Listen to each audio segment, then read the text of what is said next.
I would like to say that I'm not having an existential crisis, but I think I am. This is so excited. This is so excited. I'm not gonna lie, it's pretty bad. This is gonna be great. Nothing bad's gonna happen from here on out. You know that saying, don't quit your day job? Feels very relevant here. This may come as a shocker, but I love the art of stained glass. Anything.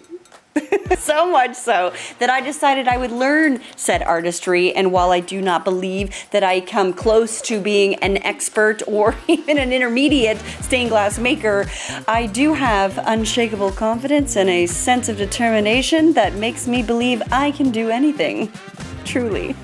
So welcome back, DIY friends, because today we are making a full stained glass window insert that is going to go right here. So this is either going to be epic or it's going to be a very expensive disaster. And let's just hope that it's the first one. So with that said, let's get into it. Editor, roll the tape.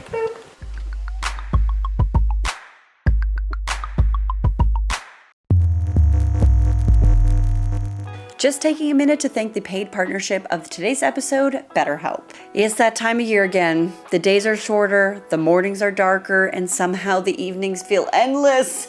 You know, and as cozy as fall and winter can be, they also can bring on some heavier feels. The lack of sunlight, the change in routine, and the emotional ups and downs is like a roller coaster, especially around the holidays, and it adds up. Now, if you're feeling that too, you are not alone. I'm thankful to have resources like BetterHelp that has been a life tool for me to get through these challenging times in my life and the changes that have come with it. I mean, having someone to talk about the hard stuff makes everything feel a little less heavy, and if you feel the same way, BetterHelp can be a tool to make it easier. Their platform makes finding a therapist easy because it's all done online, and by filling out a quick questionnaire, BetterHelp can match you to a credentialed therapist as soon as possible. Now, depending on what kind of therapy you need, they have a diverse network of credentialed professionals with a wide range of specialties and backgrounds. Now, once you approve your therapist match, you get access to the BetterHelp portal, and basically you just get to talk to your therapist however you feel comfortable, whether that's messaging over the phone or video call. I like the fact that you can message your therapist at any time and schedule live sessions, especially if you're just having a bad day and you just need an emergency session. My friends, I always say this, but your mental health is not to be dismissed. No matter how you feel about therapy, I truly believe that in dark times, talking to someone is better than talking to no one, because even just one conversation can make a difference. And if BetterHelp can make it easier for you to do that, then I encourage you to use the link in my description box or go to betterhelp.com/DIYDanie and it'll give you 10% off your first month of therapy. BetterHelp is here for the heavy stuff, and I'm here for the good old DIY stuff, so let's get back to the DIY stuff. Woohoo! All right, friends, we're doing a thing we've never done before. I mean, we got this, because today's a glass half full kind of day. Right, so in order for me to make a window insert, obviously I need a design. I didn't even know where to start, but I did know that I wanted to make my own custom design versus a template that I can find online. So I went on Pinterest, as one does. I was looking to make something colorful, but also feel whimsical. And then I found this post by the brand Marie Claire Maison, and my brain exploded. My brain was like, say less, show less, just yes. So much yes. I want the design style, I want the vibe in my home right now. That sparkle detail, like the star detail, that's my fave. It kind of reminded me of my mirror piece that I did, so I'm like, oh, I love it. I like that the window inserts don't take up the entire window either. Like, I like that it's only half. I'm just so inspired. So I thought to myself, let's use this as the inspiration and try to make this our own. Like, I don't want a carbon copy, but I certainly am not gonna sit here to say that this is an original design. So thank you, Marie Claire Maison, for the inspo. You have genuinely rejuvenated my soul. That is all. So earlier this week, I went to town in Procreate to build my own template.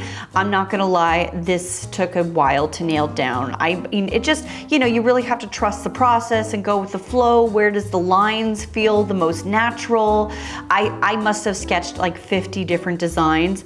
All I knew was that I wanted to incorporate that star sparkle detail in multiple ways. And then this is what I landed on. I like this design. I think it's funky. I like that there's 2 star details. As you can see, it very much calls into, you know, the original design, the inspiration design, but I just love the look. But let me show you what colors I chose. Let's pop that up. I'm kind of obsessed with it. I love these colors. I think they just feel so me. I love the mustards. I love the blue. I love the star details and the pinks and the blues and the reds that play together. I think it's just all gonna come together so nicely. So with this color scheme, do you guys wanna see the glass that I bought to go with it? I'm so excited. This was like the best part. For the reds, obviously I couldn't find like an orangey red like you see in there, but I did have this red. I've actually had this red glass for quite some time. I had to buy some extra sheets, but I love this. I think this is gonna do exactly what I wanted it to do. There is a really nice stipple in the glass. It's so beautiful. I just think this color is going to shine. I love a pop of red, so I was like, red is going into my window. Okay, so then for the pink, I had chosen like a very light dusty pink, and I was able to find this. I thought it would be harder to find this color, but when I saw it, I was like, that's it. But it's so perfect. And look at this against the red. Like these 2 colors are just stunning together. Okay, so let's talk about the blues. So I have a dark blue and a light blue in here. Finding a royal blue is quite easy in the stained glass world, but I actually went for something a little bit more transparent. Again, I'm not an expert, but I'm trying here, guys. But I did find this blue and I love it. I think it's so beautiful. Again, this one is textured. Really got my work cut out for me, but it's so pretty. And I like that kind of all the glass types that I've picked has this little bit of texture in it. So I think that's gonna play really nicely in the window. And then for the light blue, I went for something just a little bit, it's not much off in terms of tone, but it is a little bit lighter. So it should be able to kind of have its own color story within the window. Okay, let's talk yellow. So we have 2 yellows in the glass design. We have the mustard yellow and then we have the stars. So for the mustardy yellow, I actually went with this. This is actually called Yellow Cathedral. Very pretty. This one is not textured, but I think this is gonna be so nice. But then for the stars, I went against my rule and I went with something a little bit more opaque. I wanted the stars to feel a little bit like an outlier because they are the 2 main kind of focal points in the glass piece. So I had this piece of glass already. I was actually gonna use this for something else, but that's okay. I think these are gonna be great for the stars. Okay, so for the more like gray tones that are in this actually meant clear to me. So I did get some textured clear to kind of stay within the theme of the textured glass that we were going with. So I found some clear glass. There's nothing like fancy to this, but I do love it. They called this the English muffle. It's like when you're talking in front of a piece of glass and it gets muffled. That's what this is. Okay, and then the last color on here was the light like minty green. This one was hard. But when I found this, I thought this was kind of perfect. It's really cool, so check this out. It kind of almost looks like, you know, like the old Coke bottles in terms of that color, but it is a very minty green, but I think it's gonna play in nice to all the rest of the colors, I'm hoping. So those are my glass choices. I'm very excited to see how they play together in the window. So I had my design, I had my colors, I had my glass. I actually went to go get the design printed. I had to blow it up. I did have a small learning curve in terms of that experience, but let me go grab it and I'll explain why. Okay, so check it out. I got a giant blown up version of my window. So this is actually cut to the size of my window. What I'm gonna do is I'm gonna assign each block a number, and then I'm gonna cut this out. Once these are cut out, they're gonna be my template to actually cut them and trace them, well, trace and cut them onto this permanent vinyl. So I love using this. This is just a personal preference. I think a lot of people would glue either like a paper material down onto the glass, but I love using the permanent vinyl because it allows allows me to get like really close on my grinder, and I can really cut these pieces with precision. But where I made my mistake is just how thick I made my line. So this is just a learning curve for me. I wish these had been a lot thinner, because now I actually have to like pick the middle line down my design and use that. So these are gonna be cut a little bit larger and then traced onto here as a little larger. So I'm gonna do that. I actually have two versions of this, one to work on and then one to cut up. So I think this is gonna go well, but the first thing I'm gonna do, number these, cut these, put them onto permanent vinyl, and then we can keep moving on in the next step. So let's go get creative and let's have some fun.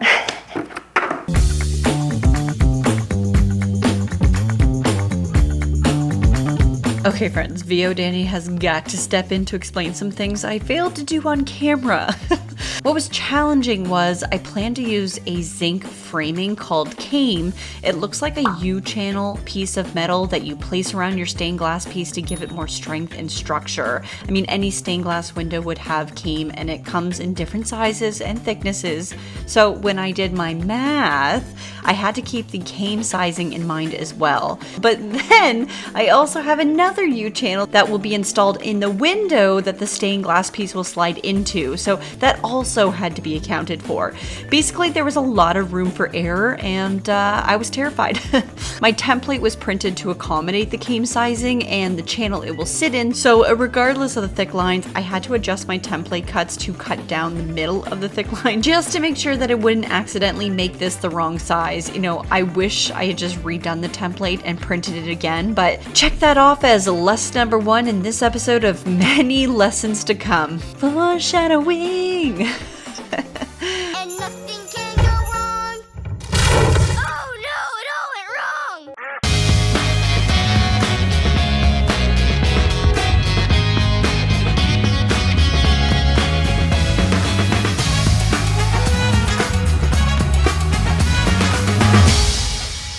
Okay, awesome. So I got all my pieces cut. They're all numbered. We can finally translate this onto glass. So I've gone on my iPad and I've put the number system on here so I can see the colors. So now what I want to do is get my glass out and start correlating the colors with the numbers and then see where they all fit, put that down, and then we can start cutting them out.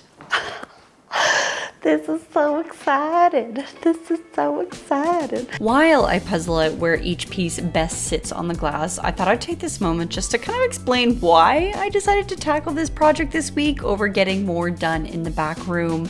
The truth is, I didn't have a space to build in right now. As some of you may be aware, my garage space has been in a bit of disarray for the last while, but in the last 2 weeks, things have really been moving behind the scenes. The drywall was finished, the space is being primed and painted, so I actually didn't have access to my garage space or my tools to do the things that I needed to do in that room.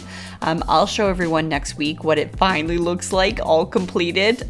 It's amazing, but I just needed one more week to get all of those things finished. So I thought, what have I been itching to do? What have I been itching to create? And honestly, stained glass has been the top of that list for so long, so I kind of decided to go for it and chase curiosity and see what happens.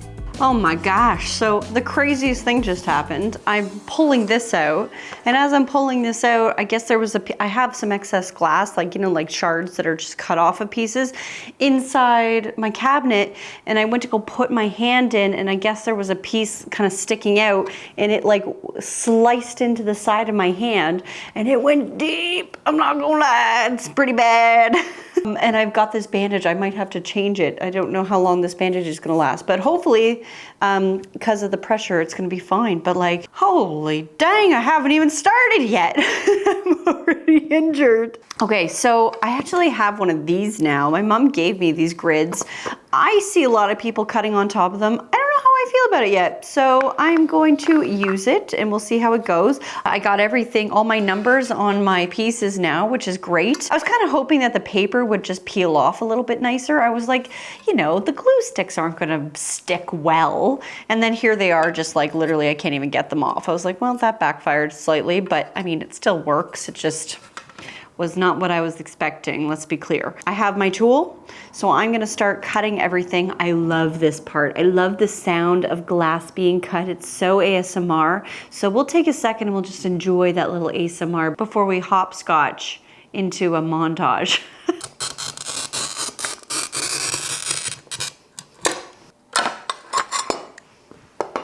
Okay, one piece down. So far, so good. Cutting the glass is probably the hardest part of this art form, in my humble opinion. Glass is just so unpredictable, and one wrong nick or cut can change the way it breaks. You have to be so methodical about your cuts and the direction you're scoring. You know, I do find I am getting so much better at being able to determine the best way to cut a piece, but this would be the first time I've used a large amount of different textured glass, which did eventually start to present some challenges. The one piece that gave me the most challenge was the yellow opalescent glass. This style of glass is notoriously harder to cut due to the way that it's made. No. I mean, I'm not an expert here, but what I've learned is that opaque glass has different chemicals in it to kind of create that cloudy, milky appearance that you see, but it's those additives that can change the structure and make the glass denser or uneven. But then that swirly fun that you see, that comes from mixing the molten glass colors, and each color has its own viscosity and cools at different rates, which that alone creates internal stress inside the glass, so it likes to resist clean breaks and can just be more temperamental, which is super frustrating for a beginner like me. And you know what? I just kept messing up, and this glass did not want to cooperate, so before I ruined the entire sheet, I picked a different yellow. Sometimes you just gotta know when it's a losing game and pivot, friends. As for the rest of the pieces, honestly, I think I did all right, and slowly the entire window was cut and ready for grinding. Okay, friends, I'm bringing you over here. Now that all the pieces are cut, I've set up a little table here. So I have this MDF frame that I'm gonna be working on, and it has a perfect right angle, so I can kind of build it into this. But I also have one of my templates underneath, so it shows me where all the pieces need to fit up into. Nothing fits well right now because everything needs to be grinded, but I did just want to show you kind of like my little work area and how it's all going to fit in. And this is how I know it's going to fit into the window, because I need to make it fit into a certain spot. This is going to be great. I kind of like that it's all green right now because you can't tell if it's going to look good or not, so it's kind of fun. It's a sneaky surprise. What do you think, Pop-Up? Pop-Up sleeping. He is out. Huzzah. Do, do, do, do, do, do. You know that saying, don't quit your day job? Feels very relevant here. I'm ready to go. I'm ready to grind. It's gonna be a grind to grind. Let's grind. Start with one piece and keep going forward. Wait, I got to put me little finger condoms on. All right, let's go. Whee! You know, it was a real grind to get this done before the day ended. Please don't unsubscribe. You know, it's funny, it was learning about the grinding process that made me feel like stained glass could be a creative medium that I could fall in love with. Basically, as soon as I knew I could fix my horrible cutting, that was it for me. Sign me up. The grinding process is, no word of a lie, a bit of a grind. It's not the most fun, especially when you're a beginner like me. I've learned the better you are at cutting, the less time you spend grinding, but some things just can't be avoided due to an awkward cut. So it's all good. You just put on a good audiobook or music and you just let the process take you away.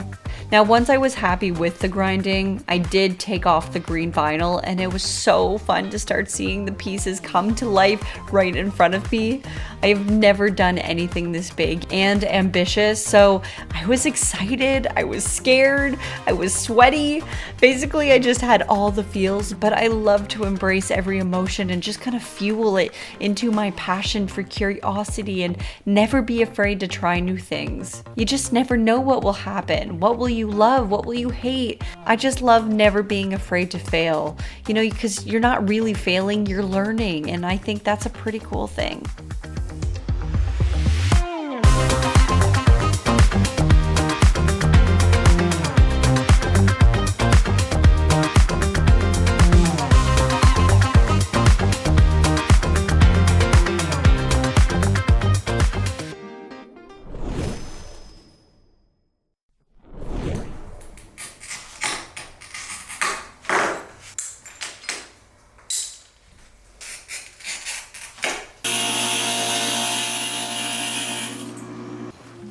Good morning, friends. I would like to say that I'm not having an existential crisis, but I think I am.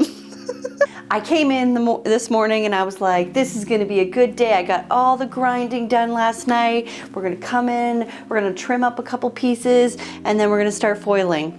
And then I looked at it, and then I was like, there's something so off about it.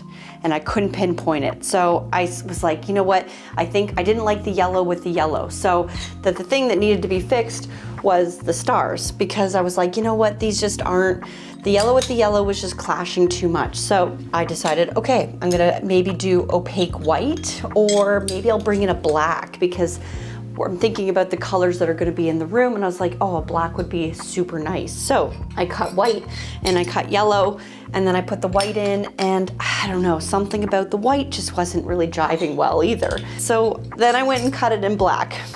I would have filmed all this, but I was kind of panicking, I'm not gonna lie. So then I cut it in the black, and I was like, you know what, this is looking good.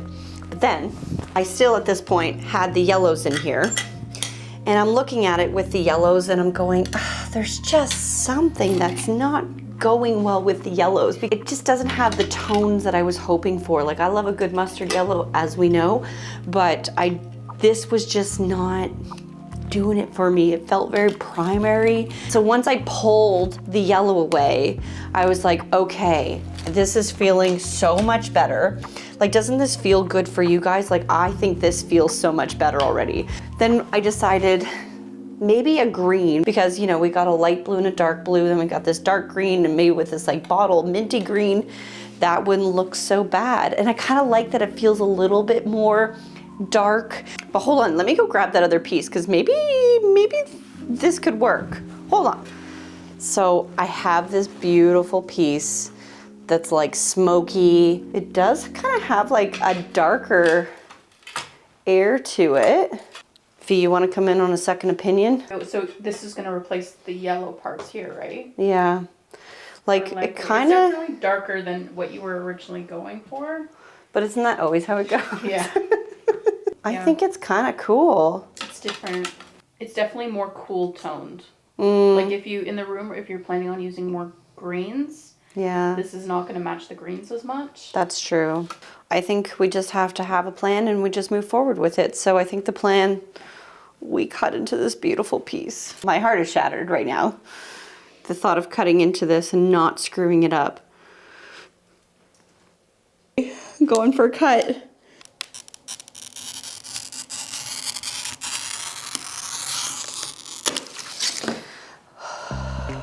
Only having one piece of glass to solve this problem was terrifying. My heart was literally beating out of my chest as I was making these cuts. I just kept thinking to myself, Danie, don't screw this up. Don't screw this up. Don't screw this up. All right, let's get the finger condoms back on and let's grind. And let's pumpkin. I love a PSL's kind of season. Little basic bitch juice. With the now a sugary injection of pumpkin lattes flowing through my body, I finished up the grinding of the new smoky black pieces, and this is what it looked like in the window. Honestly, I was so happy I made this decision. I kind of loved the edgier feel to this. Sadly though, I did end up accidentally cracking the tail of one of the pieces when I was grinding it, which was such a bummer because I couldn't recut it, so I have to foil it and just make it into two pieces. Big woof, friends. I think this color scheme works. I like the darker aspect of it. I think I'm happy with the decision to go with the black. It's such a cool tone, and it looks really cool against this. So I don't know, I think I'm happy with it. I'm just gonna double check sizing on all of this, but honestly, I think we might be able to just start foiling, which feels pretty darn good. So on to hours of foiling. Can't wait. Okay, I take it back. Maybe the real grind is the foiling process. I mean, I've seen some pretty cool devices out there that make the foiling process way easier, but as a beginner, I just think it's important to do the foiling this way so I can perfect the process before I make it easier on myself in the future. Plus, honestly, I kind of look forward to this time. Like I said, I love just kicking on a movie or listening to an audiobook and just kind of really zoning out to the process. It's a nice change of pace, and honestly, I kind of think it's great for the creative soul. I was getting a little worried on my timeline, so I did pull in Vanessa to help me. I had to teach her the ways of the copper foil, but I think she got the hang of it eventually. And you know what? We had fun. We threw on a movie we've both seen a million times in the background, and we just foiled for hours. And honestly, not a terrible way to wind down the day.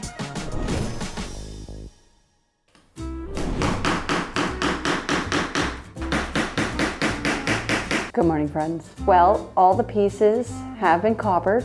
I would say, looking at this, it doesn't feel like an expert made it. That's for sure.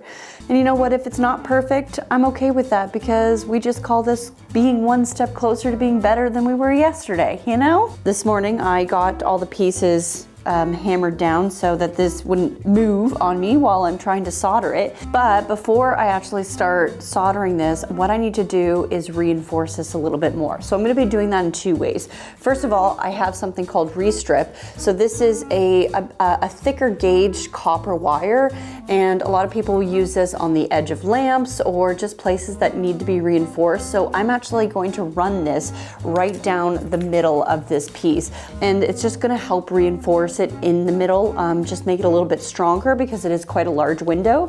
And then on the edges, what I have is something called caming. So this is like a U-channel. And then once we have the whole piece done, then I'm gonna solder in the pieces on for the side, and this makes like a nice little frame for it. So it's gonna be a great little window, but we are so far from that right now. First of all, I need to get this restrip in the middle. While I add the restrip, I just wanted to give a shout out to my stained glass Jedi Master, Brandy, who is a professional glass artist, a beautiful one at that.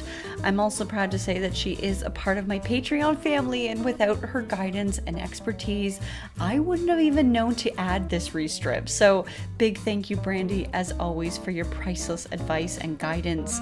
I am honestly just so thankful for our Patreon community of creatives who genuinely continue to inspire me with their projects, and I've learned so much from everyone in the community, made so many great friends who I truly believe will be my friends for the rest of my life. So it means the world to me. It is the best place, and if anyone is interested in joining a supportive community of creatives, I always say it, come check it out.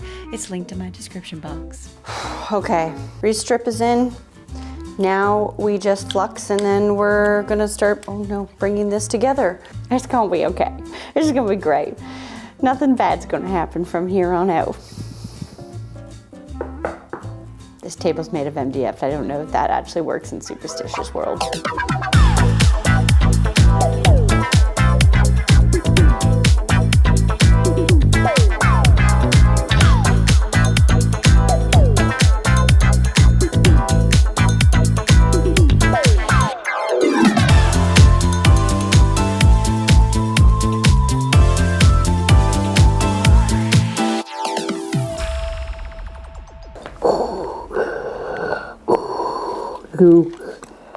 I am your father. Doesn't really have the same effect when I'm in my Crocs, does it? I was trying to do something artsy. Reveal! Does it look like I'm in a club? Yeah. Oons. So side one went pretty good. I mean, I think it was looking all right, all things considered. So I must have really jinxed myself because two mistakes are about to happen. The first one, I went to solder the edges, and when I was moving the piece to do so, I accidentally lifted a corner too quickly, and it put pressure on the glass in the middle, and yep, a piece cracked. I felt like such a dummy because I knew better. I'm so stressed! But we will learn this project was quite cursed. Now, to add to the stress, Right here was lesson number 4. You can see me adding solder to the edges. Yeah, well, I didn't know that I was supposed to add my came edging before I started soldering the entire piece.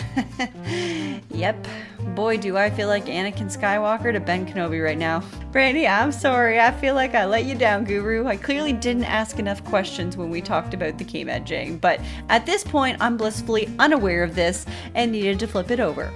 Okay, so we don't want what happened there to happen again. Yeah. So we have the box to put on top that we can maybe like sandwich it. So then we lift this up, you're holding it against that, and then we kind of like lean it back. And then at least if we can get it onto this, then I can pull the sheet out, and then we can kind of like do the same thing, pull it back up, but then like pull this back up and then like lean it against it and then bring it down again. Like if you're helping somebody out of a chair, like the chair brings it up and then somebody catches it and then...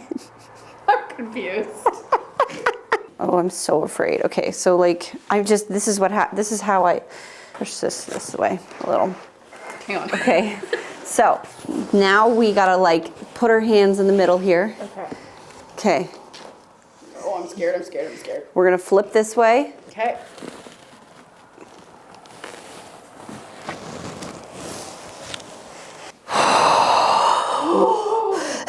I'm gonna throw up.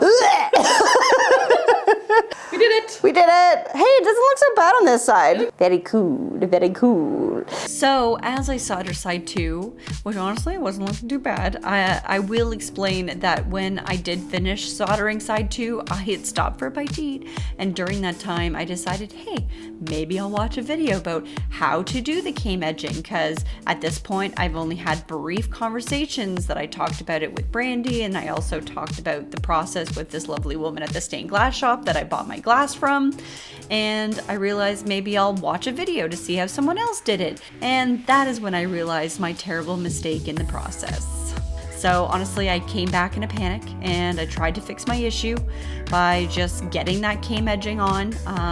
It was tight for obvious reasons.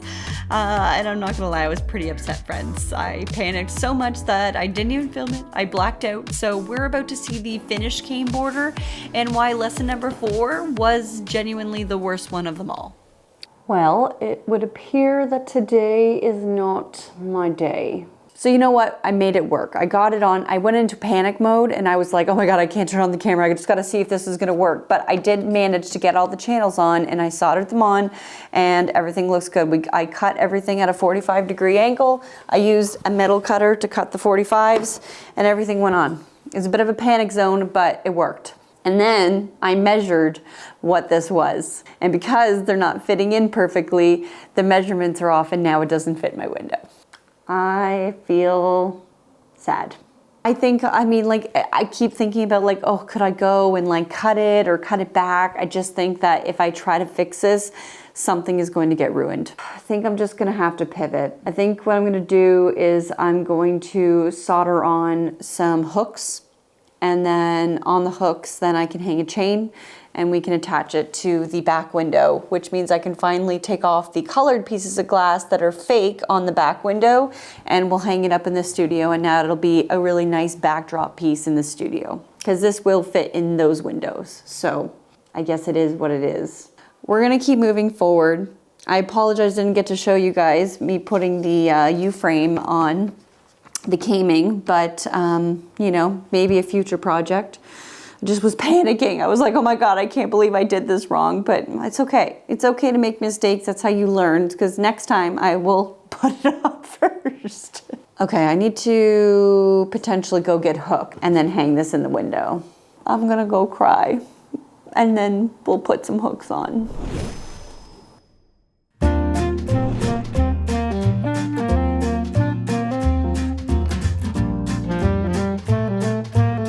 Good morning, friends. It is a new day. I walked away from this yesterday. I needed to walk away from this. Me and the stained glass had to take a moment away just to breathe and rethink the direction. I'm not upset at the piece, I'm upset at myself. I should have asked more questions, but you know, I still think we have a really cool piece in front of us. And I was thinking about it last night. Having the chance to walk away from this piece, it allowed me to really think this through. And I think the next piece that I work on, of a size this large, it's gonna be epic. I think that this window was always meant to be up here in a weird way. So I am going to drill some pieces so that I can hang it, and then I'm going to patina this whole thing black, which I think it's gonna change the vibe of this like exponentially. This was really fun, friends. This was so fun to fail. Sometimes you gotta crack some eggs to make an omelet. Is that the saying? Did that work in this analogy? Sometimes that omelet doesn't taste good. I've made some stanky omelets. Although I don't think that this is a stanky omelet. I think that this is a really good omelet. You know, maybe it's like the presentation isn't perfect, but I still think that this omelet is gonna taste good. You know what I'm saying? We're gonna stick with that analogy. Because I do love me some breakfast. Anyways, all that to say, let's crack some eggs and let's get this piece hung. I'm not entirely sure if this was the best way to do it, but I had a feeling it would work. Now, before I connected it to the frame, I did cover the ring in solder first because I had a feeling getting underneath was going to be a challenge. And then sliding it into the frame worked out really well, and then they soldered up pretty great. Adding the patina is always my favorite part. It feels like real life magic happening before your eyes, but one could argue that science really is the real magic of the world. Am I right? Now, for this window, I was using a black patina, which basically it's a chemical that changes the color of your solder and caming, turning them either black or copper or blue, depending on the type of patina that you use. Solder is mostly made of tin and lead, and when you apply the patina, it creates a chemical reaction with the surface of the solder, making a thin oxidized layer, thus changing the color. Not to take the magic away, but honestly, science is pretty cool. Now, I did give this window a good wash after that, and while it was drying, I prepped my new window area, removing that faux grid that you guys saw me put up early in this year. Honestly, I don't know if I ever really loved my faux glass installation here. It was okay, but it just never gave me that tingle that the real thing does, you know what I mean? So I was pretty happy to finally remove it and replace it with a special piece made by me. It did take a while to get off all that residue on the window, but eventually it was all gone, and this window was finally ready to be hung in its final resting place. Are you guys ready to see this lovely piece of the sun in all its glory? Editor, roll the beauties.